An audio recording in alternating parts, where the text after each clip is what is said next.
ഏവർക്കും ഫീനിക്സ് മീഡിയയിലേക്ക് സ്വാഗതം.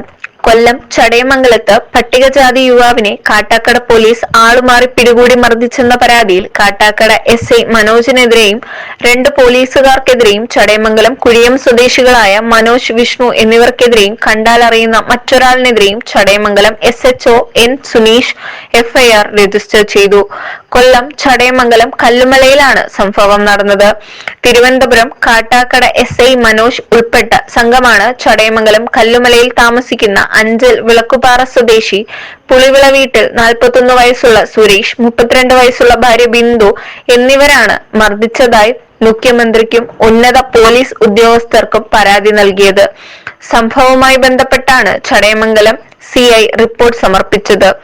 സംഭവവുമായി ബന്ധപ്പെട്ട് പോലീസ് പറയുന്നത് ഇങ്ങനെ: കഴിഞ്ഞ മാസം 20-ാം തീയതി രാത്രി 9:30 മണിയോട് കൂടി സുരേഷ് വാടകയ്ക്ക് താമസിക്കുന്ന കല്ലുമല ഹെൽത്ത് സെന്ററിന് സമീപം അനിയുടെ വീടിന്റെ കോമ്പൗണ്ടിൽ പ്രതികൾ അതിക്രമിച്ചു കയറുകയും സുരേഷിനെ വീട്ടിൽ നിന്ന് വിളിച്ചിറക്കുകയും കാട്ടാക്കടയിലെ ഒരാളെ വെട്ടിയിട്ട് ഒളിച്ചു താമസിക്കുകയാണ് എന്ന് പറഞ്ഞ് ചീത്ത വിളിക്കുകയും മർദ്ദിക്കുകയും കയ്യിൽ വിലങ്ങ് വയ്ക്കുകയും ചെയ്തു.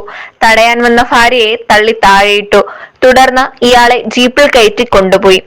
തുടർന്ന് 1, 2, 3, 5 പ്രതികൾ സുരേഷിന്റെ വീട് പരിശോധിക്കുകയും ബൈക്കിന്റെ താക്കോലും SBIയുടെ ATM കാർഡും ലൈസൻസും 18,000 രൂപയും KL 25Q9078 നമ്പർ വാഹനത്തിന്റെ RC ബുക്കും SBIയുടെ passbook, cheque book, medical college ആശുപത്രിയിലെ ചികിത്സിച്ചതിലേക്കുള്ള OP ടിക്കറ്റ് ബില്ലുകൾ, വീട്ടിൽ സൂക്ഷിച്ചിരുന്ന കൊടുവാൾ എന്നിവ എടുത്തുകൊണ്ടുപോയി.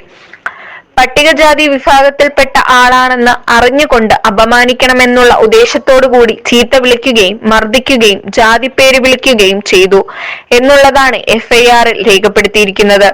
കേസിന്റെ തുടരന്വേഷണം DYSP നടത്തുമെന്ന് ചടയമംഗലം SHN സുനീഷ് അറിയിച്ചു. Nandana B. Shaiju, news desk, Phoenix media.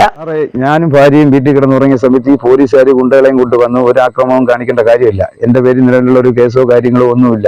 ഈ പോലീസിന്റെ അനാസ കൊണ്ട് ഈ പോലീസുകാർ ഈ ഗുണ്ടകളെയും കൊണ്ടുവന്ന് ഞാനും എൻ്റെ ഭാര്യയും എല്ലാവരും ആത്മഹത്യ ചെയ്യാനേ വെക്കുള്ളൂ. ഇതിനുള്ള നീതി ഞങ്ങൾക്ക് ലഭിക്കണം.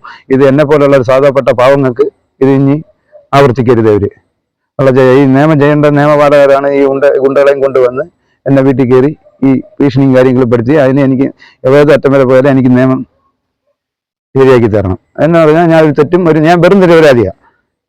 അതിനുള്ള നിയമ നടപടി സ്വീകരിക്കണം.